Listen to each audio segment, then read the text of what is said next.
In 300 meters, slide left.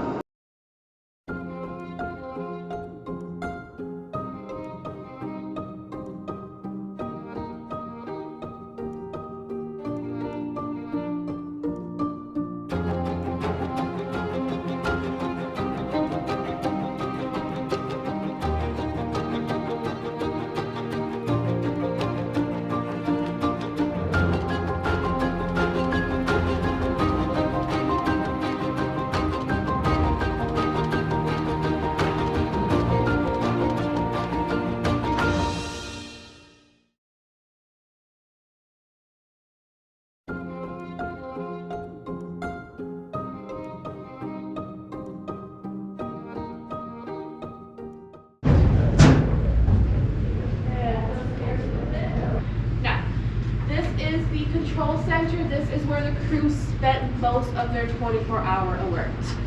Above us is the crew quarters, and then below us is the maintenance quarters and the escape hatch. Upon launch, the crew would stay here for about 30 days, wait to leave, and then exit through the escape hatch in the maintenance area. I need a commander and a deputy. Who would like to be the commander? Commander, you'll take a seat right here. Who would like to be the deputy? Anybody? Sure, I'll do it. Perfect. You will just sit right over here.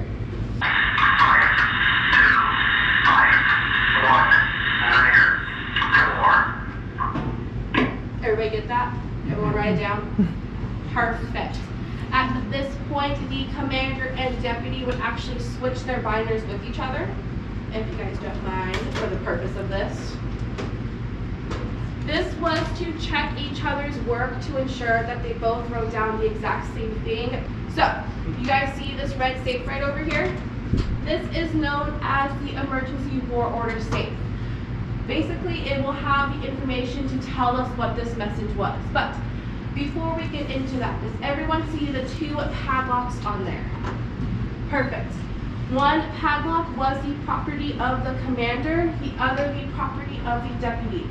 These two men were the only ones that knew their code to their padlock to ensure that both men have to be on board to open. Commander, what target is lit up right over here?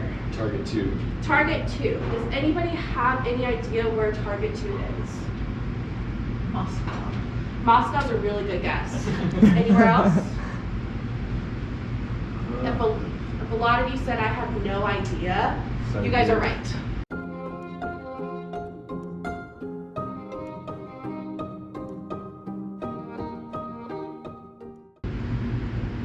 Three, two, one, launch. There you go. Yep. Perfect. You guys can now sit down. Let the weight of what you guys just did kind of sink in. Next, the batteries are now activated. This takes about 28 seconds. This is when the crew would light their last cigarette because, again, if we're launching, that means it's it.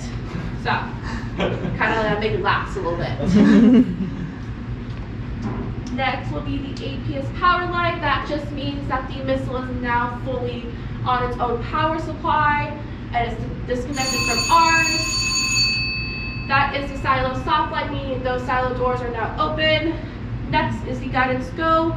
The missile knows where it's going, it's target 2. Next will be the fire engine light. You will hear a klaxon alarm with this one. And we have liftoff. There's about 8 shock absorbing springs in here. They absorb the entire shock of the missile. That way in here does not feel a thing. Now, my next question for you guys. How long did it take from time of turning the key to liftoff did it take? Any guesses? 40 seconds. A little bit more. About 58. About 58 seconds it took to fully launch this missile to target 2. Now, this was the biggest thing because of how fast the Titan IIs could launch. The missiles we had before were the Atlas and the Titan I. They sat in silos just like the one we were about to go check out right now, but the biggest thing was that they could not hold propellant in them like the Titan II can. The Atlas, upon launch time, actually had to be hoisted out of their silo, fueled, and then put back in. This took about 30 minutes to do. We don't have 30 minutes if we're, kind of trying to launch to ensure their destruction, if they're ensuring our destruction. So the Titan II did its job at keeping the peace through deterrence because the Soviets knew we could launch a lot faster to make sure they were destroyed, as well as they make sure that we are destroyed.